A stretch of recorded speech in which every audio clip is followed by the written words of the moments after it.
Di Aceh saat itu ada akademi militer yang ditulis sana 100 orang jenderal khusus menjadi instruktur dari Turki Utsmani. Ini yang tidak diungkap lagi, luar biasa. 100 jenderal hanya mendidik yang bernama Taruni Taruna di akademi militer. Sehingga suami dari Malahayati, kakak rating dia, itu terbunuh nanti dalam perang Teluk Benggala dengan Portugis. Datang Malahayati nanti, dia memimpin 3.000 pasukan perempuan janda. Dia kejar Portugis. Jadi itu di mana dikejar? Meriamnya dibuat oleh, dikirim ahli senjata. Di Banda Aceh ini ada perkampungan yang disebut orang Turki. Ada perkuburan Turki yang tidak terganggu, masih aman di Bitai. Jadi dikirim ke sini pertama ahli senjata, buat senjata.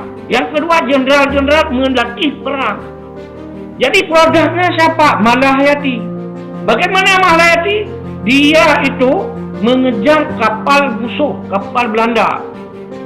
Dia berperang, akhirnya masuk dalam kapal, dia berkelahi lebih setengah jam, sampai setengah jam dalam catatan. Dia bilang sama prajurit, Anda bukan lawan kami, lawan saya adalah Jenderal Cornelis de Houtman. Jadi berkelahi langsung. Akhirnya Cornelis bisa ditikam oleh Malahayati dalam kapal musuh. Ini suatu hal yang luar biasa. Ini bantuan dari pendidikan militer dari Turki. Dan jauh sebelumnya Turki ini adalah sistem khilafah. Aceh ini disebut Sultan Provinsi. Jadi tunduk ke sana seluruh dunia Islam dalam sistem khilafah. Hanya ada satu pemerintahan, hanya ada satu khalifah. Wilayah lain tunduk ke sana semua. Padahal masa itu ada Aceh. Di Asia Tenggara tidak ada lawan.